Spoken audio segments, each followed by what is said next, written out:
गर्मी में 12 लोगों के ससुराल में एक पंखा। कितनी सुंदर है मेरी छोटी वाली बहू, कहीं किसी की नजर ना लगे। माँ जी, लगेगी भी कैसे, मैंने तो शादी के वक्त ही साक्षी को काला टीका जो लगा दिया था। बहू अब क्या बाहर ही खड़ी रहेगी या अंदर भी आएगी? स्वागत है तेरा तेरे इस 12 लोगों की ससुराल में। अपनी दादी सास निर्मला की बातें सुन साक्षी के कान एकदम खड़े हो जाते हैं। जिसके बाद साक्षी जैसे ही अंदर आती है तो अब उसकी आंखें भी बड़ी हो जाती हैं। हे भगवान, ये मेरी किसके घर में शादी हुई है? यहाँ चिड़ियाघर में 1 2 3 4 5 6, अरे बाप रे बाप, पूरे 12 लोग हैं। साक्षी 12 लोग से भरे अपने ससुराल को देखकर मन ही मन परेशान होने लगती है। जिसके बाद साक्षी हॉल में जाकर बैठ जाती है। साक्षी के इस 12 लोग के ससुराल में सिर्फ एक ही पंखा लगा था, जिसके चलते साक्षी को बहुत गर्मी लगती है। एक तो ये गर्मी, ऊपर से भारी लहंगा, मेरी तो जान ही निकली जा रही है। क्या करूं? इस पूरे घर में तो बस एक यही पंखा है, ना जाने इतनी गर्मी में इस एक पंखे में कैसे गुजारा होगा। थोड़ी देर में ही रात हो जाती है। जिसके बाद साक्षी की नंद आरती साक्षी को घर के कोने में रख के एक खाट के पास ले जाती है और उसे वहां बिठा देती है। तुमने मुझे इस खाट पर क्यों बिठा दिया है? भाभी, अब से आप और भैया इसी खाट पर सोना, हम सब लोग जमीन पर सो जाएंगे। एक ही कमरे में क्यों? क्या कोई दूसरा कमरा नहीं है? भाभी, हम सब लोग तो इस एक कमरे में रहते हैं, एक और छोटा सा कमरा है तो उसमें हमने रसोई बना ली। इसी खबर को सुनने की कमी रह गई थी। वाह रे वाह, मेरी किस्मत। साक्षी अपने पति जय के साथ उस खाट पर ही सो जाती है। घर में सिर्फ एक ही पंखा लगा होता है, जिसके चलते हर किसी को उसकी थोड़ी बहुत ही हवा मिलती है। लेकिन साक्षी को तो वो बहुत थोड़ी हवा भी नसीब नहीं होती और गर्मी से साक्षी रात भर बेचैन होती रहती है। रात के 3 बज गए हैं, लेकिन अभी तक मुझे नींद नहीं आ रही है इस गर्मी में। साक्षी गर्मी में पूरी रात जागती रहती है। अगले दिन होते ही साक्षी उठकर जल्दी से नहा धोकर तैयार हो जाती है और अपनी पहली रसोई की रस्म में लग जाती है। सब्जी तो बन गई है, सब लोग रोटी और चावल कितने खाते हैं क्या आप मुझे बता दीजिए? तुम चावल ये पतीला भरकर बना दो, और रही रोटी तो हर कोई 3-4 रोटी खाता है, तो उसके हिसाब से तुम 50 रोटी बना लो। भगवान, 50 रोटियां? ये इस परिवार का खाना है या गांव भर का? मेरी तो 10 रोटी में ही जान निकल जाएगी। कहाँ मायके में मैं मुश्किल से 4-5 रोटी बनाती थी और कहाँ अब ये 50 रोटियां बनानी होंगी। साक्षी गर्मी से परेशान होकर धीरे धीरे रोटियां बनाना शुरू करती है। वहीं उस एक पंखे का भभका सीधा उस रसोई वाले कमरे में जाता है, जिसके चलते साक्षी थोड़ी देर में ही पसीने से लथपथ हो जाती है। मेरी हिम्मत मारी गई थी जो मैंने शादी के लिए हाँ बोला। साक्षी का ससुराल कहने को बड़ा था, लेकिन काफी गरीब था। साक्षी भी एक गरीब परिवार से ही थी, लेकिन उसके घर में एक छोटा सा कूलर और बहुत ही कम लोग थे, जिसके चलते उसे ज्यादा परिवार और गर्मी में रहने की आदत नहीं थी। लेकिन यहाँ साक्षी के उसके ससुराल में पहले दिन ही उसकी हालत खराब हो गई थी। बहू, तेरे हाथों में तो अन्नपूर्णा का स्वाद है। कितना अच्छा खाना बनाती है तू। आज के बाद तो सिर्फ मैं साक्षी बहू के हाथ का बना हुआ ही खाना खाऊंगा। और मैं भी भाभी, एक काम करो, अब आप मस्त बढ़िया सी कड़क चाय बना दो, मजा आ जाएगा पीकर।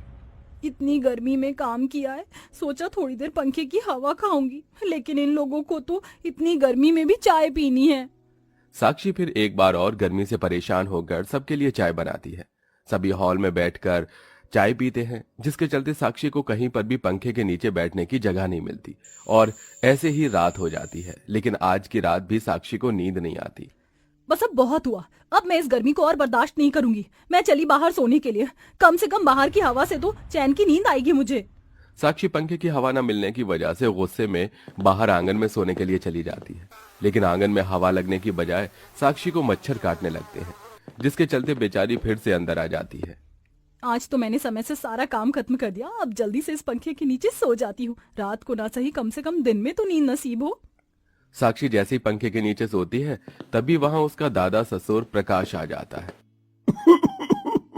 अरे बहू, साक्षी बहू, मेरे लिए जल्दी से 5 रोटियां और सिल पर पिसी हुई लाल मिर्च और लहसुन की चटनी बना दे। बेचारी साक्षी गर्मी में फिर रसोई में जाती है और रोटियां बनाकर चटनी पीसने लगती है। जिस तरह से आज ये चटनी पिस रही है, एक दिन देखना ये सभी लोग मुझे भी पीस देंगे। साक्षी का एक कमरे का ससुराल होने की वजह से ना ही तो उसे ठीक से पंखे की हवा मिल पा रही थी और ना ही 2 मिनट के लिए भी प्राइवेसी। सॉरी भाभी, मुझे पता नहीं था कि आप कपड़े बदल रही हो। आरती, तुम्हें दरवाजा खटखटा कर आना चाहिए था। क्या भाभी, आप तो ऐसे कह रही हो जैसे ये बहुत बड़ा बंगला हो और इसके अंदर ढेरों 4 कमरे हों। अरे एक ही तो कमरा है, उसके अंदर भी क्या खटखटा कर आना। आरती की बात सुन साक्षी को गुस्सा तो बहुत आता है, लेकिन वो उससे कुछ नहीं कहती और ऐसे ही कुछ दिन और गुजर जाते हैं। अच्छा हुआ सभी आदमी बाहर चले गए और ये भी आज कीर्तन में गई हुई है। अब आराम से सो सकती हूँ।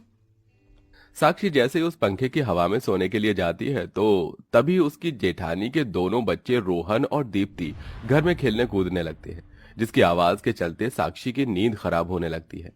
एक तो इतने दिनों बाद दिन में नींद मिल रही है और तुम दोनों हो के उसे भी मुझसे छीन रहे हो। बाहर जाकर खेलो, यहाँ क्यों खेल रहे हो?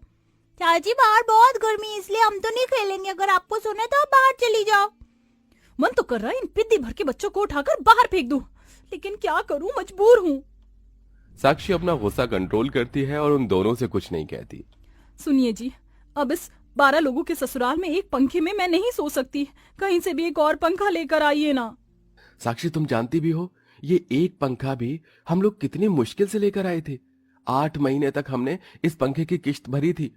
बस कुछ समय की और बात है, फिर गर्मी का मौसम तो चला ही जाएगा। गर्मी का मौसम है तो क्यों, मैं भी चली जाऊंगी एक दिन इसी गर्मी में।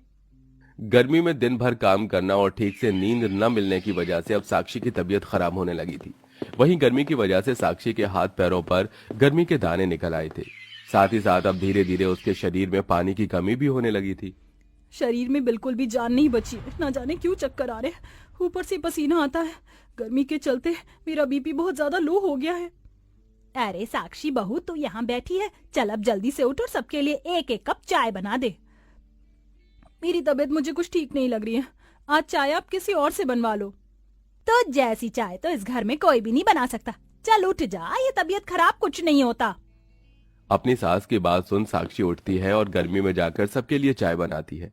साक्षी चाय का ट्रे लेकर हॉल में आ ही रही होती है कि तभी अचानक साक्षी को चक्कर आ जाते हैं और वो वहीं बेहोश हो जाती है। अरे हे भगवान, साक्षी को क्या हो गया? साक्षी, साक्षी उठो, तुम ठीक तो हो ना? अरे आप सब लोग भाभी को संभालिए, मैं जल्दी से डॉक्टर को लेकर आता हूँ। विजय भागता हुआ डॉक्टर के पास जाता है और उसे बुलाकर लाता है। डॉक्टर साक्षी का चेकअप करता है। डॉक्टर, क्या हुआ साक्षी को? वो ऐसे अचानक बेहोश कैसे हो गई? आप लोग इतनी लापरवाही कैसे कर सकते हैं? आप देख नहीं रहे, इनके पूरे शरीर पर गर्मी के दाने निकल आए हैं। इतने छोटे से घर में आप इतने लोग रहते हैं और आपके घर में सिर्फ एक ही पंखा है। गर्मी के चलते इनके शरीर में काफी कमजोरी आ गई है। इन्हें हम ग्लूकोज चढ़ा रहे हैं। डॉक्टर की बात सुन सभी लोग साक्षी के लिए परेशान हो जाते हैं। साक्षी 1 हफ्ते तक अस्पताल में एडमिट रहती है, जहां उसे 4 से 5 बोतल ग्लूकोज की बोतल चढ़ती हैं। साक्षी की ऐसी हालत देखकर सबको बहुत दुख होता है। आप सब लोग माने ना माने, लेकिन आज जो भी साक्षी बहू की हालत है उसके जिम्मेदार हम हैं। हमने सोचा जैसे हमें एक साथ एक पंखे के अंदर गुजारा करने की आदत पड़ गई है, वैसे ही साक्षी बहू को भी पड़ जाएगी, लेकिन हम लोग गलत थे। माँ जी बिल्कुल ठीक कह रही हैं, वो बेचारी हमेशा परेशान होती रही और हम उसे नजरअंदाज करते रहे। साक्षी ने मुझसे कहा भी था, लेकिन मैंने उसकी बातों को सुना नहीं। अगर सुन लेता तो आज मेरी साक्षी की ऐसी हालत नहीं होती। भैया आप कुछ भी करिए, लेकिन भाभी के लिए पंखा लेकर आइए।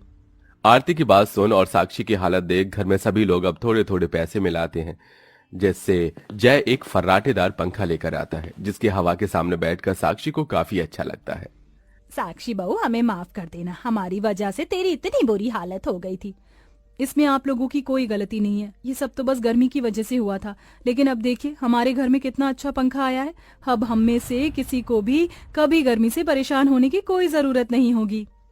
अब साक्षी के साथ साथ सभी लोग फर्राटेदार पंखे और छत पर लगे पंखे की हवा में आराम से रहते हैं, जिससे अब ना ही तो किसी को गर्मी लगती है और ना ही किसी को कोई परेशानी होती है। साथ ही साथ साक्षी भी अपने इस 12 लोगों की ससुराल में खुशी खुशी रहती है।